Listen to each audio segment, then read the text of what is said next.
Well, things are getting rather interesting if you ask me, and I think you're going to enjoy this. It turns out we have a lot more issues with the Democrat Party as far as the lowest approval rating in Democrat Party history. It turns out Barack Obama worked behind the scenes to prevent Kamala Harris' nomination after Biden's shocking exit. Now, in this video, we have a rather interesting CNN Meltdown interview talking about how the Democrat Party might as well burn itself down, restart, because everything was going downhill since the elections. And if I'm going to be honest with you, I think as a Republican, many of us can agree, yeah, we've been saying that from the very beginning. And also, I think a lot of people were a little, not concerned, but confused. Why is Barack Obama turning on Joe Biden? I mean, they work together. Barack Obama and Joe Biden, they tend to line up as far as policies, so it made no sense all of a sudden to hype up Kamala Harris. Well, now we might have some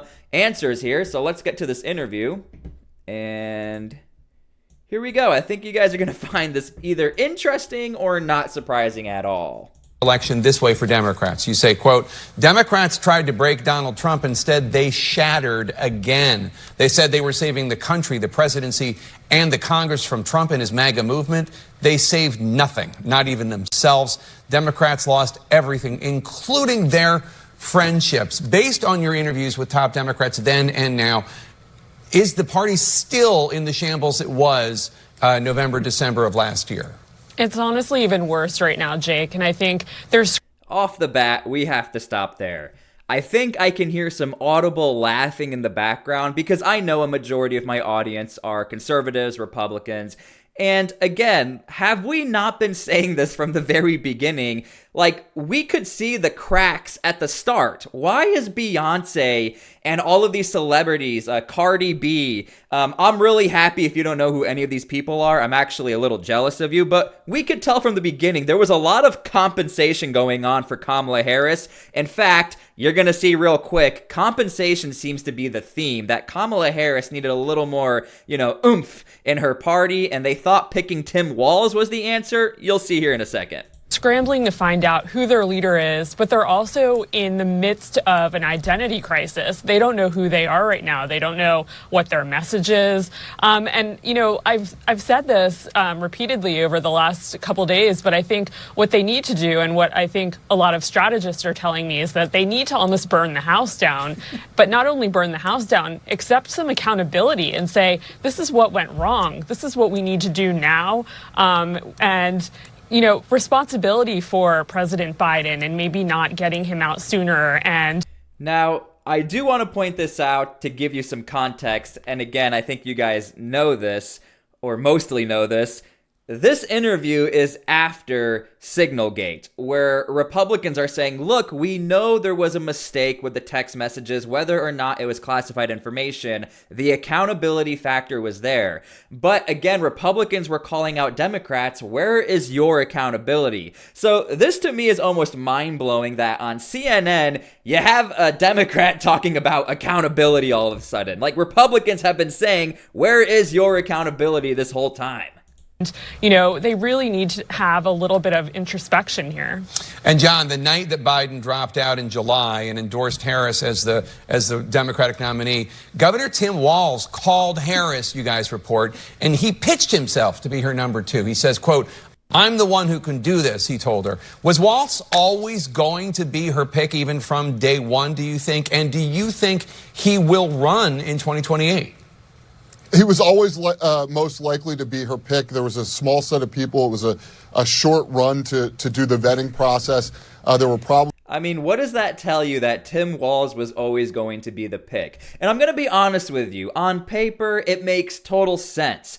Command Sergeant Major, 20-year war veteran, governor, so family man. So on paper, it all makes sense. And he's a little more left-leaning than your average Democrat. Maybe, he can get the male vote or the young vote. It all made sense on paper. But the second Tim Walz started talking, and look, even he will admit he says some things that are a little ridiculous. The second he started talking, I think the campaign was like, oh boy, this is not what we signed up for.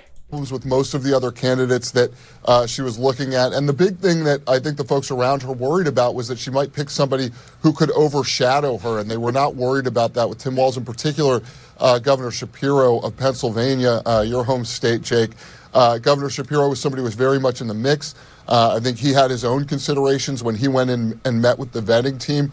He started treating the situation like a negotiation, sort of said, here's what I would want to do with the vice presidential role. It was clear that he was ambitious. That didn't match up with what the Harris folks wanted. Whether he was preserving himself for a future run and sabotaging himself, or simply being who he was and saying, this is what I need to be a vice presidential candidate. In the end, it was not going to be him. It was not a good match for Harris. Walz was a better personal match for her.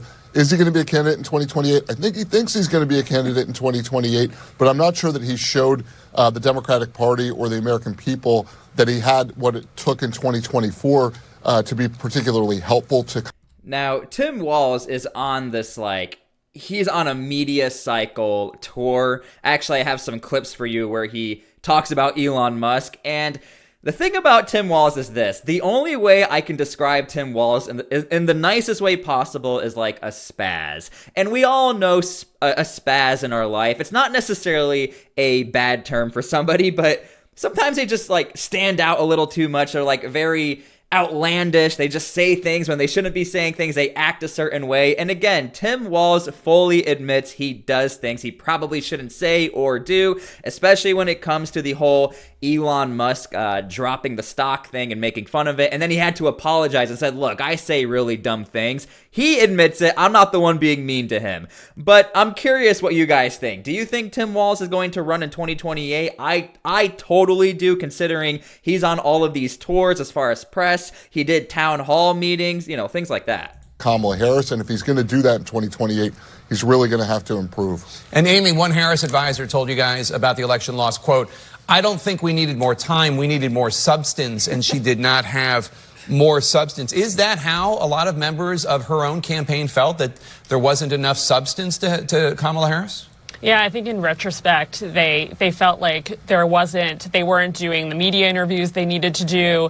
There was no clear message. When this election was about the economy, and they made it about so many different things, and they really, really should have made it about the economy. And maybe it sounds like the party in 2025. The one thing that stands out to me is this. I don't think Kamala Harris could have done anything. A little bit of behind the scenes, because I do this every single day.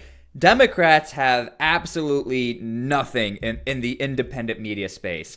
Republicans, conservatives control everything since 2016 as far as Facebook, Instagram, not so much on TikTok, YouTube, especially on X with Elon Musk. So Kamala Harris, she was winning the mainstream media race, but the independent space, absolutely not. I don't think there was anything they could have done to sway any of the younger voters at all. Nothing at all. Maybe immigration, but the issues that people care about. I think Donald Trump was a little more clear about what he planned to do, like him or hate him. He just ran a better campaign. It was a tighter campaign, and Susie Wiles ran a tighter ship. In the past he ran a chaotic campaign, and so it was different in that way. But I think they need to really home in on their grassroots operation.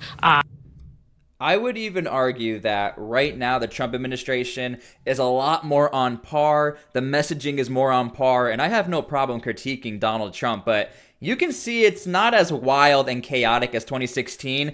And the other thing I want to point out, I'm curious what you guys feel about this. Kamala Harris not doing the Joe Rogan interview, I think, was enough for everybody to realize, you know what? She's not about it. She's not really about getting confronted. You also had the Fox interview where it didn't go that well. If you don't remember, I actually have a video on my channel. I'm sure if you look it up, it'll pop up. And there were other things where, she just did not come off as genuine. I think Tim Walz came off as genuine, but not in a good way. Now, I do have some Tim Walz content here for you guys. I think you're going to enjoy. Let me get to him reacting to... I think we have a clip of him reacting to Elon Musk here for you. Yeah, this is funny. Again, this is Tim Walz. I'm not calling him a spaz. Tim Walz is calling himself a spaz here. All right, check this out. This is actually kind of funny. And he was overjoyed. What an evil thing to do. What a creep. What a jerk. Like, who derives joy from that? Are you a creep and a jerk? Well, that's a badge of honor if he thinks I am. Look, it's not personal with him. Oh, it's a little bit personal. I don't want to be disingenuous. The guy does bother me. It's a little bit personal. But look, my beef on this is that this guy is out there crying about his portfolio and about stock while I'm making, a comment. And my mom's Social Security check this month is late. That he's attacking the portfolios of working Minnesotans and working Americans who've paid into these programs that he calls a Ponzi scheme. He's taking it and laughing with his chainsaw about destroying the lives and undermining things and institutions that make life better for Minnesotans. Of course he doesn't care about these agencies because he has all this money. Can you imagine being the richest man in the world and taking offense that I said something about Tesla stock?